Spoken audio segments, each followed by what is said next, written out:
Good morning, students. Let us pass on to the next topic, that is chapter 10, miscellaneous provisions and anti-profiting. So the first one is job work.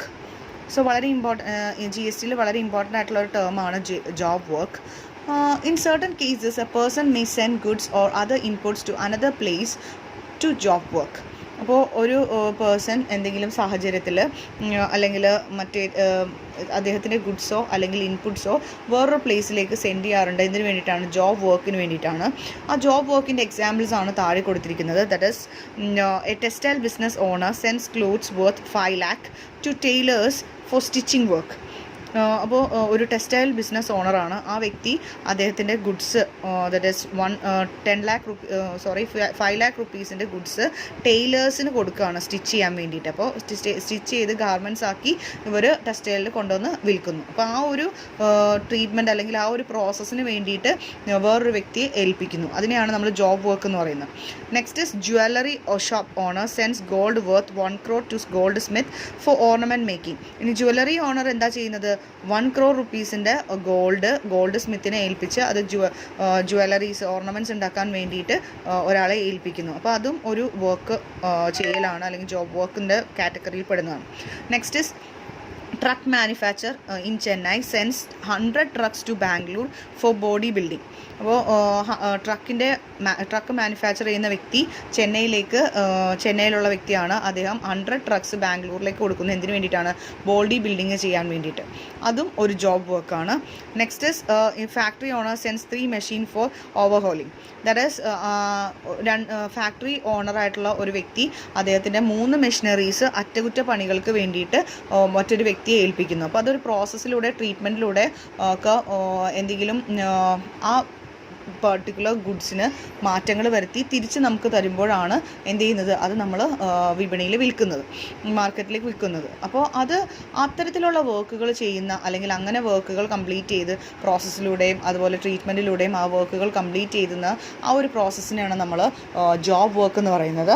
അപ്പോൾ നമ്മുടെ വർക്കുകൾ അല്ലെങ്കിൽ നമുക്ക് ചെയ്യാനുള്ള കാര്യങ്ങൾ മറ്റൊരാളെ ഏൽപ്പിച്ച് അത് ചെയ്ത് കിട്ടുന്നത്. ഇനി നമുക്ക് നോക്കാം. In certain case goods send for job work for following provisions are applicable. ഈ ജോബ് വർക്കിന് റിലേറ്റഡ് ആയിട്ട് വരുന്ന ചില പ്രൊവിഷൻസ് ഉണ്ട് GSTയിൽ. അതെന്തൊക്കെയാണെന്ന് നോക്കാം. That is, a registered person who may send input goods to job worker for job work can bring back inputs after completion of job work or otherwise within 1 year without payment of tax. അപ്പോൾ registered person input goods job വർക്കർക്ക് കൊടുക്കുമ്പോൾ job വർക്കിന് വേണ്ടി ആ inputs തിരിച്ചു നൽകാനായിട്ട് job work complete ചെയ്ത് 1 yearനുള്ളിൽ tax payment നടത്തിയിരിക്കണം. അതുപോലെ ക്യാപിറ്റൽ ഗുഡ്സ് ആണെങ്കിൽ 3 yearsന് ആണ് അവിടെ ടൈം കൊടുത്തിരിക്കുന്നത്. 3 yearsനുള്ളിൽ നമ്മൾ ആ ഒരു തിരിച്ച് നൽകിയിരിക്കണം. അതായത് ആ ഓണറിലേക്ക് തിരിച്ച് നൽകി അതിൻ്റെ ടാക്സ് ഓണർ പേ ചെയ്തിരിക്കണം എന്നുള്ളതാണ്. Then in supply shall not be taxable. In the supply shall not be taxable. The period restriction is not applicable for molds, dies, digs, fixtures and tools. ചില സപ്ലൈയിൽ ടാക്സബിൾ അല്ലാത്ത സപ്ലൈസ് ഉണ്ടാവാം, അതിലിത് ബാധകമല്ല. അതുപോലെ തന്നെ period restriction ചില പ്രത്യേക തരം capital goods ആയ മോൾഡ്സ്, ഡൈസ്, ഡിഗ്സ്, ഫിക്സ്ചേഴ്സ്, ടൂൾസ് ഇതിനൊന്നും തന്നെ ബാധകമല്ല. അതെല്ലാം വലിയ വലിയ കമ്പനീസ് യൂസ് ചെയ്യുന്ന വലിയ മെഷീനറീസ് ആണ്. അതിനൊന്നും തന്നെ ഇത്തരത്തിലുള്ള ഒരു ലിമിറ്റേഷൻ 3 years 1 year എന്നുള്ള ആ പീരിയഡ് ലിമിറ്റേഷൻ ഇല്ല. The input source and may be supplied from the place of job work to any place in India after paying tax. അപ്പോൾ ഇത്തരത്തിലുള്ള ഇൻപുട്സ് സെൻഡ് ചെയ്യുമ്പോൾ ആ ജോബ് വർക്കർക്ക് കൊടുത്ത് അയാൾക്ക് നിന്ന് ഈ ഗുഡ്സ് തിരിച്ചു വാങ്ങിയതിന് ശേഷം ടാക്സ് പേയ്മെൻറ്റ് നടത്തുക. ഇന്ത്യയുടെ എവിടെ നിന്ന് വേണമെങ്കിലും നമുക്ക് ജോബ് വർക്ക് കൊടുക്കാവുന്നതാണ്. ടാക്സ് പേയ്മെൻറ്റ് നടത്തേണ്ടതുമാണ്. This is because of the reason that the export of goods are 0 rated and not taxable. അപ്പോൾ എക്സ്പോർട്ട് ചെയ്യുമ്പോൾ നമുക്ക് എക്സ്പോർട്ട് ചെയ്യുന്ന ഗുഡ്സ്, അതായത് പുറത്തെ രാജ്യങ്ങളിലേക്ക് നമ്മൾ കൊടുക്കുന്ന ഗുഡ്സിന് നമുക്ക് 0 rated ആണ്, അല്ലെങ്കിൽ നിൽ റേറ്റഡ് ടാക്സ് ആണ്. അതുകൊണ്ട് തന്നെ അത് ടാക്സബിൾ അല്ല. അപ്പോൾ before supplying the goods from the place of business of A job worker, the principal should make A declaration that the place of business of job worker is additional place of business. However, such declaration is not required if the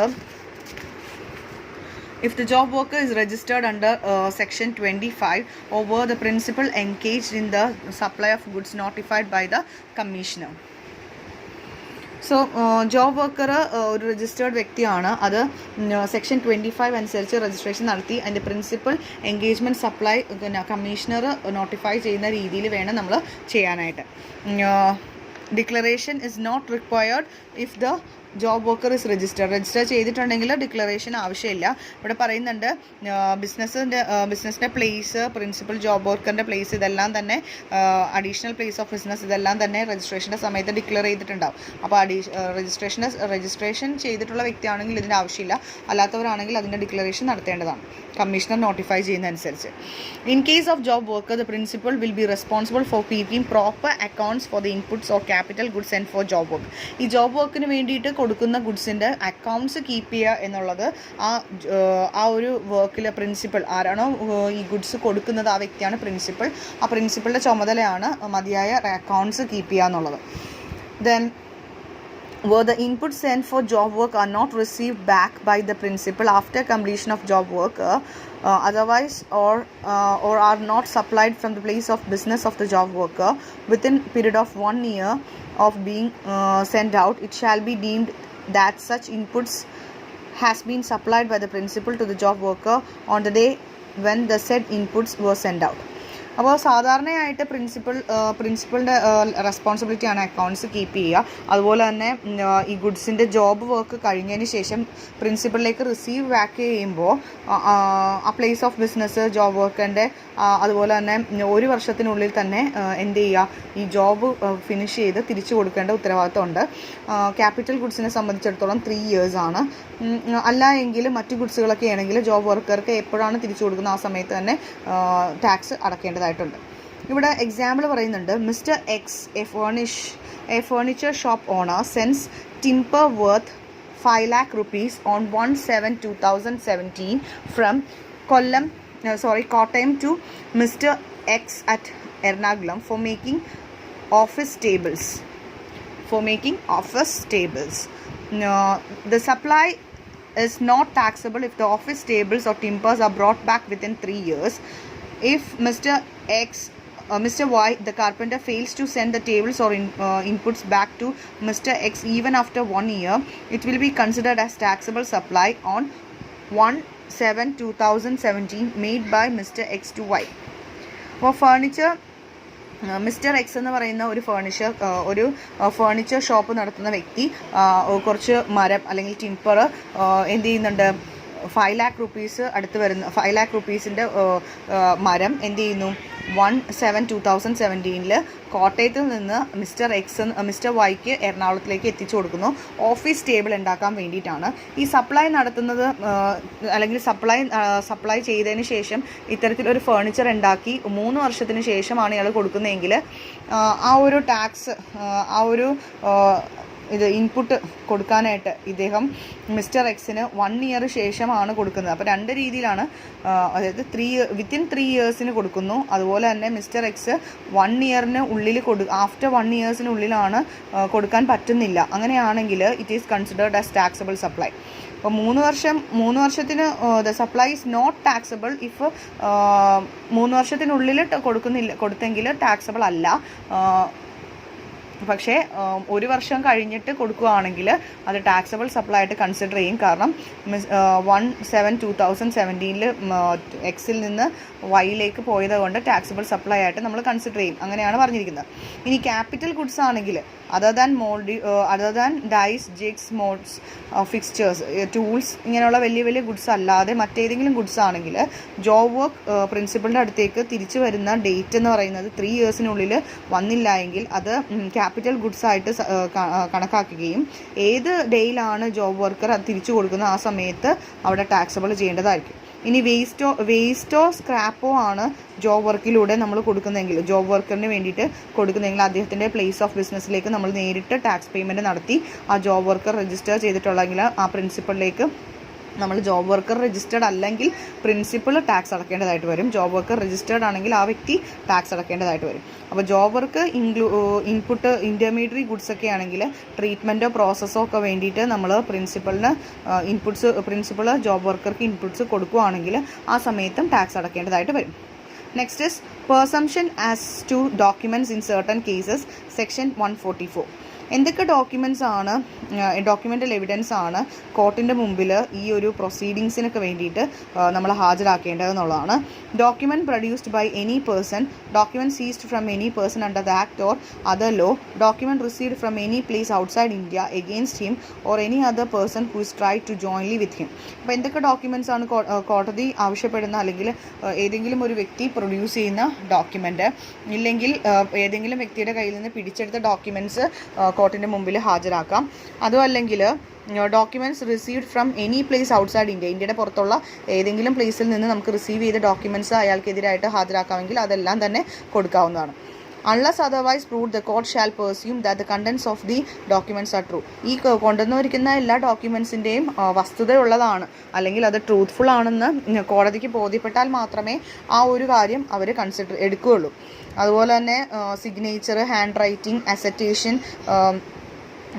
അതുപോലുള്ള കാര്യങ്ങളെല്ലാം തന്നെ കോടതി recheck ചെയ്ത് എല്ലാം കറക്റ്റാണെന്ന് മനസ്സിലാക്കിയതിന് ശേഷം ഡോക്യുമെൻ്റൽ evidence ആയിട്ട് സ്വീകരിക്കുകയും duly stamp ചെയ്തിട്ടുണ്ടാവണം. അതുപോലെ തന്നെ സ്റ്റാമ്പ് ചെയ്തിട്ടില്ലെങ്കിൽ കോർട്ട് അഡ്മിറ്റ് ചെയ്യില്ല എവിഡൻസ് ആയിട്ട്. The next is administrability of micro films etcetera as evidence. അപ്പോൾ കോടതി മറ്റ് മൈക്രോ ഫിലിംസ് ഇതെല്ലാം തന്നെ എവിഡൻസ് ആയിട്ട് സ്വീകരിക്കുന്ന സാഹചര്യം, അതാണ് സെക്ഷൻ 145 പറയുന്നത്. The following documents shall be admitted as documents for the evidence for proceedings under the act without further proof or production of original evidence would be administrable.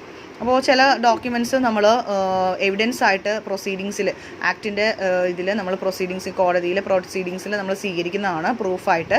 അപ്പോൾ അതെന്തൊക്കെയാണെന്ന് നോക്കാം. A micro film of a document or a reproduction of image or images embodied in such micro film whether enlarged or not. അപ്പോൾ micro films documents ആയിട്ട് സ്വീകരിക്കുന്നതാണ്. അതിൻ്റെ റീപ്രൊഡക്റ്റഡ് ആയിട്ടുള്ള images, ഇങ്ങനെയുള്ള കാര്യങ്ങൾ. അതുപോലെ തന്നെ മറ്റ് മൈക്രോ ഫിലിംസ് പോലുള്ള സ്മൈൽ കോപ്പീസ്, അതുപോലെ കമ്പ്യൂട്ടർ പ്രിൻ്റായിട്ട് വരുന്ന മറ്റ് പ്രിൻ്റുകൾ, സ്റ്റേറ്റ്മെൻറ്റ്സ്, ഇങ്ങനെയുള്ള കാര്യങ്ങൾ. പിന്നെ എനി ഇൻഫർമേഷൻ സ്റ്റോർഡ് ഇലക്ട്രോണിക്കലി, മീഡിയയിലോ അല്ലെങ്കിൽ ഡിവൈസിലോ സ്റ്റോർ ചെയ്തിട്ടുള്ള ഫ്ലോപ്പി ഡിസ്കോ അല്ലെങ്കിൽ ഹാർഡ് കോപ്പീസിലൊക്കെ ഉള്ള ഡോക്യുമെൻറ്റ്സ് സ്വീകരിക്കുന്നതാണ് കോടതി. അതുപോലെ തന്നെ സർട്ടിഫിക്കറ്റ്സ്, സ്റ്റേറ്റ്മെൻറ്റ്സ്, അതുപോലെ മാറ്റേഴ്സ് ഡിസ്ക്രൈബ് ചെയ്യുന്ന അത്തരത്തിലുള്ള സർട്ടിഫിക്കറ്റുകൾ ഡോക്യുമെൻറ്റ്സ് ആയിട്ട് സ്വീകരിക്കുന്നതാണ്. അതുപോലെ certificates giving particulars of any device involved in production of document or for a purpose of showing that the documents was produced by computer. അപ്പോൾ കമ്പ്യൂട്ടർ ജനറേറ്റ് ചെയ്യുന്ന അല്ലെങ്കിൽ computer produce ചെയ്യുന്ന certificates ഒക്കെ ഡോക്യുമെൻറ്റ്സ് ആയിട്ട് സ്വീകരിക്കുന്നതാണ്. Then next is electronic portal, section 146. Government frame ചെയ്തിരിക്കുന്ന ഒരു പോർട്ടലാണ്, കോമൺ പോർട്ടലാണ് goods and service tax electronic portal. Portal is meant for facilitating രജിസ്ട്രേഷൻ്റെ ആവശ്യത്തിന് വേണ്ടി പോർട്ടൽ ഉപയോഗിക്കാറുണ്ട്. Payment of returns, payment of tax, furnishing returns, tax പേയ്മെൻറ്റ്സിന് വേണ്ടിയിട്ട്, അതുപോലെ തന്നെ റിട്ടേൺസ് ഫേർണിഷ് ചെയ്യാൻ വേണ്ടിയിട്ട്, computation settlement of integrated tax, IGSTയുടെ computation settlement, electronic way bill that is way bill for carrying out other functions, മറ്റ് ഫങ്ഷൻസിനൊക്കെ വേണ്ടിയിട്ട് നമ്മൾ ഇലക്ട്രോണിക് പോർട്ടൽ യൂസ് ചെയ്യാറുണ്ട്. Next is deemed export. Deemed എന്ന് പറഞ്ഞാൽ എപ്പോഴും നമ്മൾ പറയാറുണ്ട് യഥാർത്ഥത്തിൽ അതല്ല എങ്കിലും നമ്മൾ അതായിട്ട് കൺസിഡർ ചെയ്യും. അപ്പോൾ സോ ഡീംഡ് എക്സ്പോർട്ട് എന്ന് പറഞ്ഞാൽ എക്സ്പോർട്ട് അല്ല യഥാർത്ഥത്തിൽ, പക്ഷെ നമ്മൾ എക്സ്പോർട്ടായിട്ട് കൺസിഡർ ചെയ്യുന്ന സാഹചര്യം ഏതൊക്കെയാണ്? ഗവൺമെൻറ് നോട്ടിഫൈ ചെയ്യുന്ന ചില സപ്ലൈസിനെ നമ്മൾ എക്സ്പോർട്ടായിട്ട് കൺസിഡർ ചെയ്യാറുണ്ട്.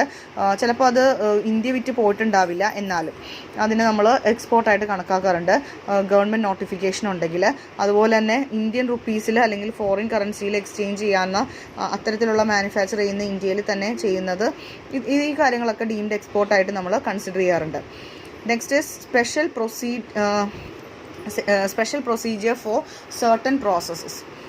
അപ്പോൾ എന്തൊക്കെ പ്രോസസ്സിനാണ് സ്പെഷ്യൽ പ്രൊസീജിയർ ആവശ്യമായിട്ടുള്ളതെന്നുള്ളതാണ്. That is section 148.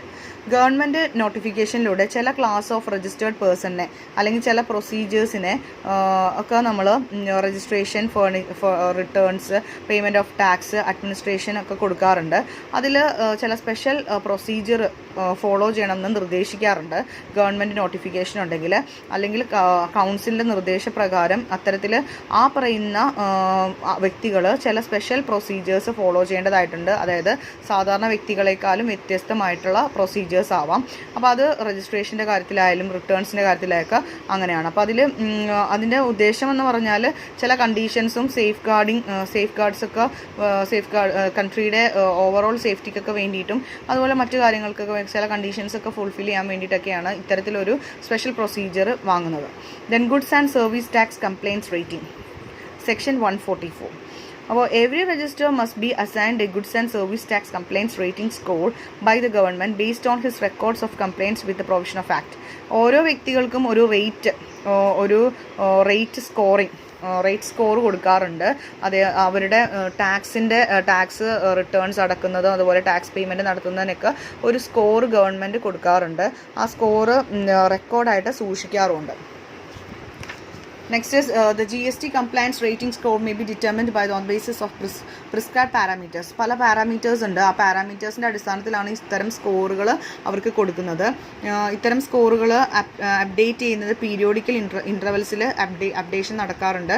ഓരോ രജിസ്റ്റേർഡ് പേഴ്സണും അതേപോലെ തന്നെ പബ്ലിക് നോമിനൻ്റ് ആയിട്ടുള്ള കാര്യങ്ങൾക്കൊക്കെ വേണ്ടിയിട്ട് ചെയ്യുന്ന കാര്യങ്ങൾക്കെല്ലാം തന്നെ റേറ്റിംഗ് നൽകാറുണ്ട്. Next is obligation to furnish information of returns. എന്ത് ഒബ്ലിഗേഷനാണ് അല്ലെങ്കിൽ ഡ്യൂട്ടിയാണ് റിട്ടേൺസ് കൊടുക്കുക എന്നുള്ളത്. അപ്പോൾ GST ലോനെ സംബന്ധിച്ചിടത്തോളം ചില കാറ്റഗറി ഓഫ് പേഴ്സൺസ് എന്ന് പറയുന്നത് റിട്ടേൺസ് കൊടുക്കുക എന്നുള്ളത് വളരെയധികം ഇമ്പോർട്ടൻ്റ് ആണ്. ഒരു ഏജൻസി അല്ലെങ്കിൽ അതോറിറ്റിനെ സംബന്ധിച്ചിടത്തോളം റിട്ടേൺസ് കൊടുക്കാത്ത ഒരു വ്യക്തിക്കും ITCയോ മറ്റു ബെനിഫിറ്റ്സ് ഒന്നും GST കൊടുക്കാറില്ല. The information of return may be related to രജിസ്ട്രേഷൻ്റെ ആവാം, അല്ലെങ്കിൽ മറ്റ് അക്കൗണ്ട്സിനെ കുറിച്ചാവാം, അല്ലെങ്കിൽ പീരിയോഡിക്കൽ റിട്ടേൺസ് ആവാം, ട്രാൻസാക്ഷൻസ് ആവാം. എന്തിന് റിലേറ്റഡ് ആണെങ്കിലും കൺസംഷൻ ഓഫ് ഇലക്ട്രിസിറ്റി ആവാം, transaction of purchase, sale of goods, property, ഇതൊക്കെ ആവാം. എന്ത് തന്നെയാണെങ്കിലും റിട്ടേൺസ് കറക്റ്റായിട്ട് കൊടുക്കണം. The following persons are liable to submit information under section 150 അനുസരിച്ച് റിട്ടേൺസ് കൊടുക്കാൻ ബാധ്യസ്ഥയായിട്ടുള്ള വ്യക്തികളാണ് taxable persons, local authority or other public body or association, then any authority of government responsible for collection valued added tax, sales tax, sales excise duty, central excise duty, customs duty, etc. Then income tax authority appointed under the Income Tax Act 1961. Then banking company, state electricity board and electricity distribution and transmission license. Then registrar or sub-registrar appointed under the Registration Act 1908. Registration within meaning of Companies Act 2013. Registering authority under Motor Vehicles Act 1988. Then the collector responsible for fair compensation and transparency, land acquisition, rehabilitation, resettlement Act 2013. Then recognized stock exchange as per Securities Contract Act. Then a depository as per Depository Act 1996. An officer of Reserve Bank of India. A goods and service tax network. A person whom unique identity number has granted under section 25. Any other person as may be specified. അപ്പോൾ ഇത്തരത്തിലുള്ള ഈ പറയുന്ന വായിച്ചിട്ടുള്ള 16 വ്യക്തികളും എന്ത് ചെയ്യണം? നിർബന്ധമായിട്ടും they are obliged to furnish information of returns കൊടുക്കാൻ ബാധ്യസ്ഥരായിട്ടുള്ള വ്യക്തികളാണ്. Where a commissioner or an officer considers the information furnished in the information return is defective, he may intimate the defect to the person so as to furnish the returns. Commissioner ഇദ്ദേഹം കൊടുക്കുന്ന റിട്ടേൺസിൽ എന്തെങ്കിലും defective പോരായ്മകൾ ഉണ്ടെങ്കിൽ അതിനെക്കുറിച്ച് ഇവരുമായിട്ട് communicate ചെയ്ത്, അല്ലെങ്കിൽ ആ information കൊടുത്തിരിക്കുന്ന ഡിഫക്റ്റീവ് ആണെന്ന് അവരുമായിട്ട് കമ്മ്യൂണിക്കേറ്റ് ചെയ്തതിന് ശേഷം അവർക്കൊരു ഓപ്പർച്യൂണിറ്റി കൊടുക്കുകയാണ് റെക്ടിഫൈ ചെയ്യാൻ വേണ്ടി അല്ലെങ്കിൽ തിരുത്താൻ വേണ്ടി. ആ ഓപ്പർച്യൂണിറ്റി എന്ന് പറയുന്നത് 30 days ആണ്. ഇൻറ്റിമേഷൻ കൊടുത്തതിന് ശേഷം 30 days അവർക്ക് കൊടുക്കുന്നുണ്ട് തെറ്റ് തിരുത്താൻ വേണ്ടിയിട്ട്. ആപ്ലിക്കേഷൻ ബിഹാഫിൽ കൊടുത്തു കഴിഞ്ഞിട്ടുണ്ടെങ്കിൽ, റെക്ടിഫിക്കേഷൻ കൊടുത്തു കഴിഞ്ഞിട്ടുണ്ടെങ്കിൽ ആ പേഴ്സൺ ഇൻഫർമേഷൻ റിട്ടേൺസ് ട്രീറ്റ് ചെയ്യുന്നത് അതിനനുസരിച്ചായിരിക്കും. അതിനുശേഷം ആ പേഴ്സണിന് ഇൻഫർമേഷൻ മതിയായ റിട്ടേൺസ് കൊടുത്തിട്ടുണ്ടെങ്കിൽ പ്രശ്നമൊന്നുമില്ല. ഇനി പേഴ്സൺ ഇൻഫർമേഷൻ ഓഫ് റിട്ടേൺസ് നമുക്ക് ആ ടൈം സ്പെസിഫൈഡിനുള്ളിൽ നോട്ടീസ് നമ്മൾ കൊടുക്കാറുണ്ട് 90 days. അത് കഴിഞ്ഞിട്ടും അദ്ദേഹം റിട്ടേൺസ് കൊടുക്കുന്നില്ല എങ്കിൽ നമുക്ക് മതിയായ നടപടികൾ സ്വീകരിക്കേണ്ടി വരും. ഇല്ല എങ്കിൽ അത് ക്ലോസ് ചെയ്യാവുന്നതാണ്. Next is power to collect statistics. A commissioner may by notification direct that the statistics relating to any matter may be collected in connection with the act. അപ്പോൾ ആക്ട് അനുസരിച്ച് ഏതെങ്കിലും കമ്മീഷണർ നോട്ടിഫിക്കേഷനിലൂടെയോ അല്ലെങ്കിൽ കൗൺസിലിൻ്റെ റെക്കമെൻഡേഷൻസിലൂടെയോ നമുക്ക് ഏതെങ്കിലും മാറ്റേഴ്സിനെ കുറിച്ചുള്ള സ്റ്റാറ്റിസ്റ്റിക്സ് കളക്ട് ചെയ്യാനാണെങ്കിൽ അത് ചെയ്യാവുന്നതാണ്. നോട്ടിഫിക്കേഷൻ കൊടുത്തുകൊണ്ട് ഏതെങ്കിലും അതോറിറ്റീനെ ഏതെങ്കിലും പേഴ്സണെ നമുക്ക് അതോറൈസ് ചെയ്യാം, അതിന് വേണ്ടിയിട്ട് കോളപ്പ് ചെയ്യാം. അദ്ദേഹത്തിന് ഇൻഫോർമേഷൻസ് റിട്ടേൺസ് ഇതെല്ലാം തന്നെ പ്രിസ്ക്രൈബ് ചെയ്തിരിക്കുന്ന അല്ലെങ്കിൽ റിലേറ്റഡ് മാറ്റേഴ്സിനെ കുറിച്ചുള്ള സ്റ്റാറ്റിസ്റ്റിക്സ് കളക്ട് ചെയ്യാനുള്ള അധികാരം ഈ പറയുന്ന tax അതോറിറ്റിക്കുണ്ട്. Next is bar on disclosure of information. No information of any individual return or part thereof with respect to any matter given for the purposes of section 150(51) shall be published without a previous consent in writing for the concerned person or the authorized representative. അപ്പോൾ ഒരു ഇൻഡിവിജ്വലിൻ്റെ റിട്ടേൺസോ അല്ലെങ്കിൽ അദ്ദേഹത്തിൻ്റെ tax പരമായിട്ടുള്ള വിവരങ്ങളൊന്നും തന്നെ മറ്റൊരു വ്യക്തിയുമായിട്ട് share ചെയ്യാനായിട്ട് പാടില്ല. അതായത് സെക്ഷൻ 150 അല്ലെങ്കിൽ 151 അനുസരിച്ച് യാതൊരു വിധത്തിലുള്ള ഇത്തരത്തിലുള്ള പേഴ്സൺസിൻ്റെ കൺസേൺ ഇല്ലാതെ, അവരുടെ അനുമതി ഇല്ലാതെ അത് പബ്ലിഷ് ചെയ്യാനുള്ള അധികാരം ടാക്സ് അതോറിറ്റിക്കില്ല. അത് റൈറ്റിങ്ങിൽ തന്നെ വേണം കൺസേൺ നൽകേണ്ടത്. അല്ലെങ്കിൽ അദ്ദേഹത്തിൻ്റെയോ അല്ലെങ്കിൽ അദ്ദേഹത്തിൻ്റെ അതോറൈസ്ഡ് റെപ്രസെൻറ്റേറ്റീവിൻ്റെ കൺസേൺ ഉണ്ടെങ്കിൽ മാത്രമേ അത് പബ്ലിഷ് ചെയ്യാനായിട്ട് സാധു. അല്ലാതെ ഒരു പബ്ലിഷിങ് അല്ലെങ്കിൽ ആ ഇൻഫർമേഷൻ കളക്ട് ചെയ്തത് യാതൊരു രീതിയിലും ഉപയോഗിക്കാനായിട്ട് പാടില്ല. അത് അങ്ങനെ ഉപയോഗിക്കുകയാണെങ്കിൽ അത് അല്ലെങ്കിൽ അങ്ങനെ ഉപയോഗിക്കേണ്ടി വരുന്നത് എന്തെങ്കിലും പ്രത്യേക തരത്തിലുള്ള കേസുകളൊക്കെ കോടതിയിൽ നടക്കുമ്പോൾ അത് ആവശ്യപ്പെടുകയാണെങ്കിൽ അതിൻ്റെ ഭാഗമായിട്ട് കൊടുക്കാവുന്നതാണ്. അല്ലെങ്കിൽ സ്റ്റാറ്റിസ്റ്റിക്സ് കളക്ട് ചെയ്യാൻ വേണ്ടി കൊടുക്കാവുന്നതാണ്. അല്ലാത്ത രീതിയിൽ ഇത് പബ്ലിഷ് ചെയ്ത് മറ്റുള്ളവരെ അല്ലെങ്കിൽ മറ്റ് പബ്ലിക്കിനെ അറിയിക്കാനായിട്ട് ഇത്തരത്തിലുള്ള ഓഫീസേഴ്സിന് യാതൊരുവിധ അധികാരവും ഇല്ല.